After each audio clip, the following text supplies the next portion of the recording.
Илэрхийллийг хэлбэрчлэхдээ үйлдэлийн дараалал тогтоождын 1 ойрууд 2 дугаар үлдэх. За 1 дугаар үйлдэлийг гүйцэтгэх.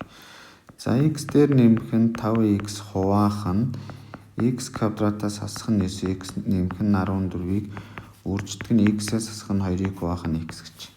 За эхний бутархан хүрдүүрээс за энд квадрат x-ийг алднаас гаргачаар x дээр нэмэх нь 5 болно. За бутархай байрыг үржигдэхүүн задлчих юм бол x-ээс хасах нь 2-ыг үржигдэх нь x-ээс хасах нь 7 болох нь байна. Үржигдэх нь x-ээс хасах нь 2-ыг хуваах нь x.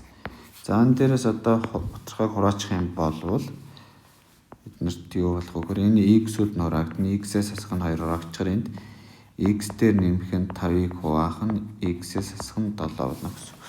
За одоо 2 дугаар үйлдэлийг гүйцэтгэе.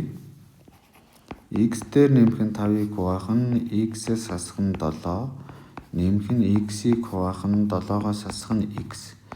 За энэ бутархай байрыг ижил болгохын тулд эндээс хэдүүлээ хасах тэмдэг хаалтнаас гаргачих юм бол x дээр нэмэх нь 5 хуваах нь x-ээс хасах нь 7, хасах нь болоод x-ээс хасах нь 7 болно гэсэн. За ингээд энэ дээрээс бидний хариу 5-ыг хуваах нь x-ээс хасах нь 7 боёо PR болдог байна.